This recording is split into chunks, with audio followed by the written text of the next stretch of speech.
Baka ho nakikikapatid lang sa akin yan. Kasi ang dami niyong comment, aminin mo na lang kapatid mo siya. O, sinasabi ko naman, kapatid ko po siya. Baka Diyos ko no. Ba? Pero ang inggit sa katawan, ang lalim. Hi everyone! Tila matindi ang harapan ni Norman Inidoro at ng kanyang kapatid. Ito ay dahil sa hindi pabor ang kapatid ni Norman Inidoro sa kanyang mga ginagawa. Sa video na ito ay panoorin natin ang garian ng magkapatid na manguhusin. Panoorin natin ang video na ito. Simulan natin ang video sa pagtatanong ng netizen na kapatid ni Norman Inidoro at wala daw siyang kapatid. Sabi, Apulakay, ano masasabi mo sa pinagsasasabi? Ay, wala akong kapatid, di ko kilala yan. Baka ho nakikikapatid lang sa akin yan. Kung tingnan nyo, kung sasabihin niyang kapatid ko siya, magbigay siya ng litrato na magkasama kami. Ako, may litrato ko lahat ng kapatid ko nakasama ko. Oo. Di ko kilala yan, baluga yan eh. Huwag kayo nagpapaniwala ho dyan sa mga sabi-sabi, hindi ko kakilala yan. Baka ho nagagancho kayo niyan ha. Nagamit ang pangalan ko, huwag kayo maniniwala dyan. Okay. Ayon naman sa kapatid ni Norman Inidoro ay inaamin niya na kapatid niya si Norman Inidoro. Kahit pasabihin kong kapatid ko, ayan. Kasi ang dami niyong comment, aminin mo na lang kapatid mo siya. O, sinasabi ko naman, kapatid ko po siya. Kaya lang, kung ako naman yung sinasabi niyang hindi niya ako kilala at dinidinay niya, wala po tayong magagawa doon. Tama? So, yun. Sinabi naman ni Norman Inidoro na hindi niya kilala ang lalaki at nakikikapatid lang ito. Pinos di food poison yung kapatid mo. Wala akong kapatid. Hindi ko kilala yon. Baka nakikikapatid lang sa akin yon. Hindi ko kakilala yon. Di ba? Long live pandemic hero. Long live din sa inyo. Mabuhay kayo. Ganun yun. Baka nakikikapatid lang yun. Pinaringgan naman ni Norman Inidoro ang kanyang kapatid na isang inggitero. Pinakademonyong bagay na meron ng isang tao, yung inggitero. Kapatid ni Satanas yan eh. Oo. Di ba? Meron dyan, maka Diyos ko no. Ba? Baka Diyos ko no. Ba? Pero ang inggit sa katawan, ang lalim. Di ba? So, Ayon naman kay Norman Inidoro ay ibibenta daw ang kalabaw ng magulang para sa kanya.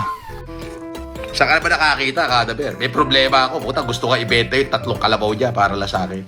Napipilitan lang naman daw ibenta ang kalabaw ayon sa kapatid ni Norman Inidoro. Hindi. Alam niyo ba kung bakit napipilitan yung tatang ko ibenta yung kalabaw? Kinausap ng aking nanang. Kasi mahal na mahal niya nga si Epalem. Napansin naman ng netizen na tila malayo ang loob ng tatay ni Norman Inidoro sa kanya.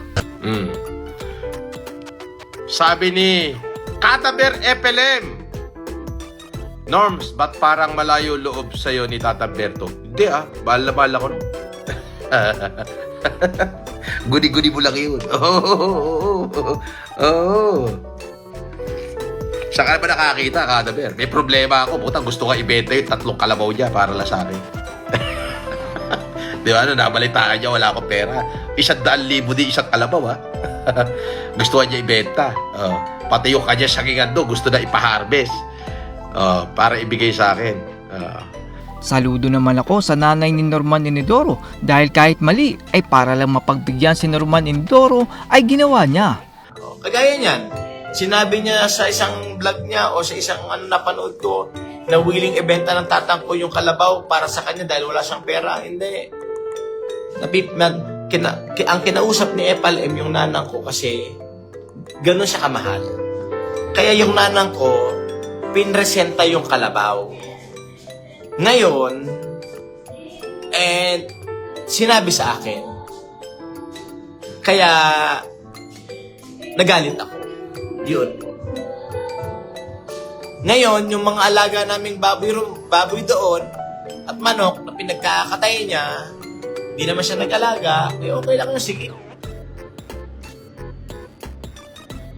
Dito ay ginamit ni Norman Inidoro ang kataas-taasan upang mabilog ang ulo ng mga OFW. Makikita nyo, di pinipilit nila akong i-down. Itinataas naman ako ng Diyos. Nung pinagsak nila ako, ipinahiya nila ako sa lipunan, inaresto ko, pinusasan ako sa harapan ng maraming tao.